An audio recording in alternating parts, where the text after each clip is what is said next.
ये दुनिया के लिए सबसे नाजुक घड़ी है, क्योंकि ये पहली बार है जब यूक्रेन की ड्रोन आर्मी ने पुतिन को ऐसा झटका दिया है जिसने उन्हें गहरी चोट दी है, इतनी गहरी कि उसका अंजाम अमेरिका से यूरोप तक जंग की लपटों को विस्तार दे सकता है। और अगर ऐसा हुआ तो तीसरे विश्व युद्ध का वो दरवाजा खुल जाएगा जो अभी तक बंद है।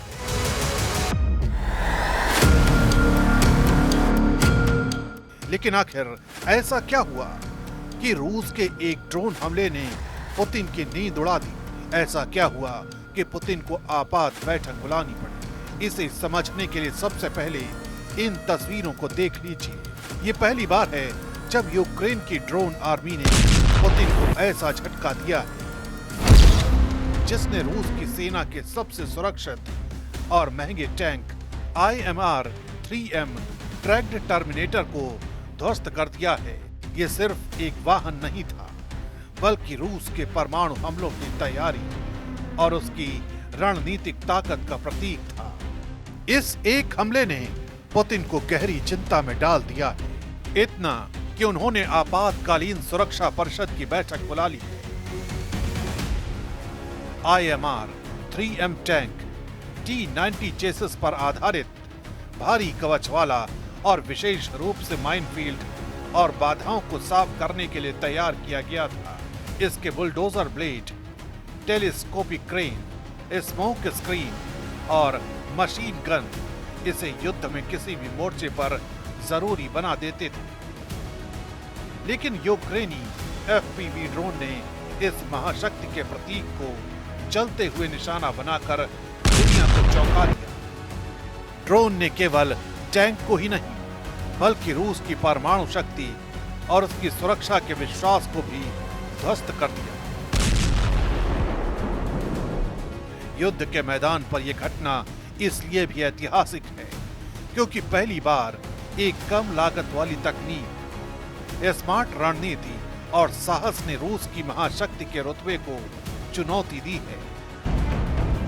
इस हार का असर केवल मैदान तक ही सीमित नहीं है, पुतिन की साख पर सीधा प्रहार हुआ है। ये रूस के अंदर और बाहर दोनों स्तर पर चिंता पैदा कर रहा है। इस हमले के बाद नेटो भी अलर्ट मोड पर है। अमेरिका और यूरोप ने स्पष्ट कर दिया है कि हर इंच नेटो टेरिटरी की रक्षा की जाएगी। पोलैंड और एस्टोनिया में हड़कंप मचा हुआ है। पुतिन के 4 मोर्चे गंभीर रूप से दबाव में हैं। अब उनके पास आखिरी मौका बचा है, वरना रूस की महाशक्ति की छवि और उसके परमाणु शक्ति के दबदबे को जबरदस्त झटका लग सकता है। अब पुतिन को मिली इस परमाणु हार को एक एक सीन के हिसाब से समझते हैं। IMR-3M ट्रैक्ड टर्मिनेटर के इस वीडियो को देखें। आप देखेंगे कि कैसे छोटे और तेज FPV ड्रोन ने बड़े और महंगे टैंक को निशाना बनाया। जैसे ही ड्रोन लक्ष्य पर हिट करता है, टैंक के कवच पर धमाका होता है, धुआं उठता है और वाहन पूरी तरह से नष्ट हो जाता है। रूस की आधुनिक वॉर मशीनरी के लिए ये कितना बड़ा नुकसान है, इसे कीमत से ही समझा जा सकता है। IMR-3M ट्रैक्ड टर्मिनेटर एक बेहद महंगा और हाईटेक इंजीनियरिंग वाहन है। इसकी अनुमानित कीमत 6 से 8 मिलियन डॉलर यानी भारतीय रुपये में लगभग 50 से 65 करोड़ रुपए है। यूक्रेनी FPV ड्रोन जिसने इस टैंक को नष्ट किया है, केवल 1500 से 2500 डॉलर यानी लगभग 1.5 लाख से 2 लाख रुपए की कीमत में आता है।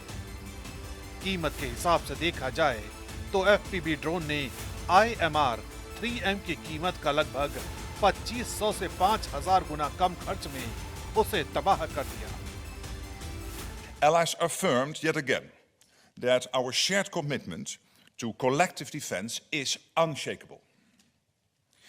We do not want to see a continuation of this dangerous pattern by Russia, intentional or not, but we stand ready and willing to continue to defend every inch of Allied territory.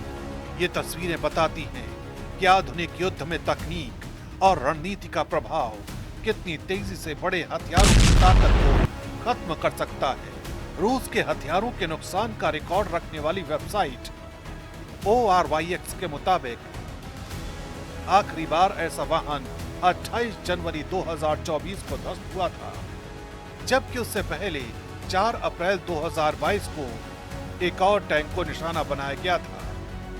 यानी इतने लंबे अंतराल बाद तीसरे tank की तबाही ने Putin की चिंता को बढ़ा दिया है। इसी बीच यूक्रेन के मिलिट्री इंटेलिजेंस HUR ने दावा किया है कि उनके ड्रोन ऑपरेशन ने रूस के कब्जे वाले क्राइमिया में 3 Mi-8 हेलीकॉप्टर और एक रडार स्टेशन को तबाह कर दिया है। Mi-8 रूस की आर्मी का बेहद अहम हेलीकॉप्टर है, जिसका इस्तेमाल ट्रांसपोर्ट, रेकी और कॉम्बैट सपोर्ट मिशनों के लिए किया जाता है।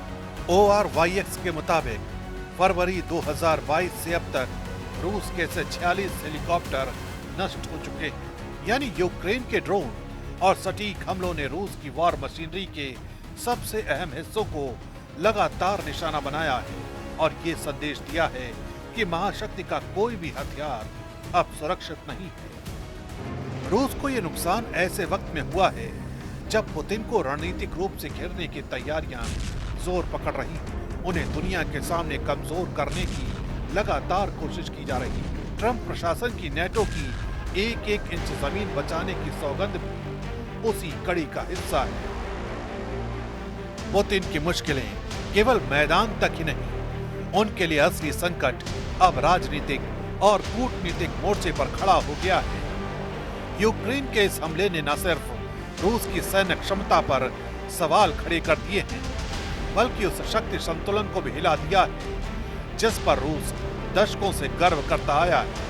पश्चिमी खेमे को यह मौका मिल गया है कि रूस की कमजोरियों को दुनिया के सामने उजागर किया जाए। इसी कड़ी में अमेरिका और नेटो देशों ने ये साफ संदेश दे दिया है कि अब रूस की आक्रामक नीतियों का हर स्तर पर जवाब दिया जाएगा। ट्रंप प्रशासन ने साफ कहा है कि यूरोप की रक्षा को लेकर कोई समझौता नहीं होगा। नेटो के हर सदस्य राष्ट्र की सीमाओं को रेड लाइन मानकर उसकी रक्षा की जाएगी। एस्टोनिया और पोलैंड में पहले से ही नेटो की फॉरवर्ड तैनाती मौजूद है।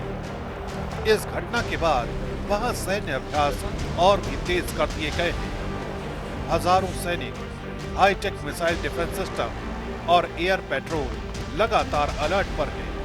अमेरिकी रक्षा मंत्रालय ने भी पुष्टि की है कि यूरोप में तैनात बलों को हाई रेडीनेस मोड पे रखा गया है। यानी संदेश साफ है, पुतिन ने कोई बड़ी कार्रवाई की तो उसे जवाब सिर्फ यूक्रेन नहीं बल्कि पूरे नेटो से मिलेगा।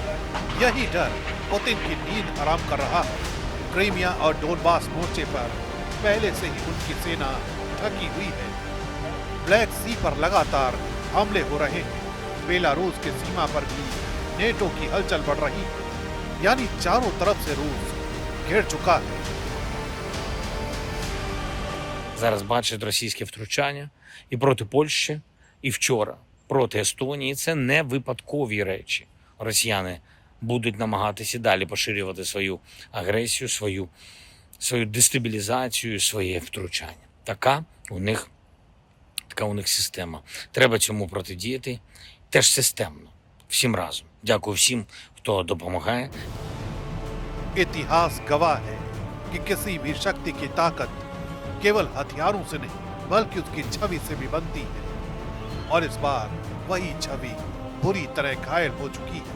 IMR-3M टैंक का नष्ट होना केवल एक वॉर मशीन की हार नहीं, ये उस परमाणु कवच की हार है जिस पर रूस दशकों से भरोसा जताता रहा है। यही वजह है कि पुतिन अपने सबसे करीबी जनरलों और सुरक्षा परिषद के सदस्यों के साथ आपात बैठक बुलाई। सूत्रों के मुताबिक इस बैठक में पुतिन ने सवाल उठाया है कि आखिर क्यों एक मामूली FPV ड्रोन रूस की सबसे बड़ी इंजीनियरिंग वॉर मशीन को ध्वस्त करने में कामयाब हो गया।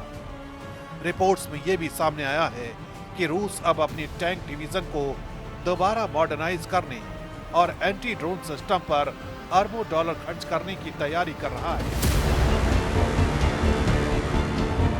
रूस के अंदर भी इस हार पर गहरी बहस छिड़ चुकी है। कुछ विशेषज्ञ कह रहे हैं कि पुतिन की सेना तकनीकी युद्ध के लिए तैयार ही नहीं है। वहीं विपक्ष का आरोप है कि भ्रष्टाचार और गलत रणनीति की वजह से रूस अपनी महाशक्ति की ताकत खोता जा रहा है। सोशल मीडिया पर वायरल वीडियो में आम लोग सवाल उठा रहे हैं कि जब एक सस्ता ड्रोन करोड़ों का टैंक नष्ट कर सकता है तो रूस अपनी परमाणु सुरक्षा कैसे तय करेगा। यानी अब ये लड़ाई केवल यूक्रेन और रूस के बीच नहीं रही, ये दुनिया के लिए उस नई हकीकत का संकेत है जिसमें छोटे छोटे ड्रोन और स्मार्ट टेक्नोलॉजी महाशक्तियों के महंगे हथियारों को चुनौती दे रहे हैं। और यही वजह है कि इस बार की हार को पुतिन की न्यूक्लियर हार कहा जा रहा है। भविष्य का युद्ध अब मिसाइल और टैंकों से कम और ड्रोन, आर्टिफिशियल इंटेलिजेंस और साइबर रणनीति से ज्यादा होगा। लेकिन इस तस्वीर का एक और पहलू भी है। पुतिन का गुस्सा अब और भयानक रूप ले सकता है। इतिहास बताता है कि जब भी कोई महाशक्ति अपनी साख बचाने के लिए बेताब होती है तो उसका अगला कदम अक्सर विनाशकारी साबित होता है। यही डर नेटो को है। यही वजह है कि अमेरिका से लेकर यूरोप तक सुरक्षा परिषद और राजधानियों में अलर्ट मोड का सायरन ऑन कर दिया गया है। पुतिन अब चारों तरफ से घिरे हैं और उनके पास शायद आखिरी मौका ही बचा है। या तो बातचीत की मेज पर लौटे या फिर ऐसे रास्ते पर आगे बढ़े जिसे विश्व युद्ध की लकीर माना जाता है। यानी वो लाइन जिसके आगे जाने की कीमत बहुत बड़ी हो सकती है।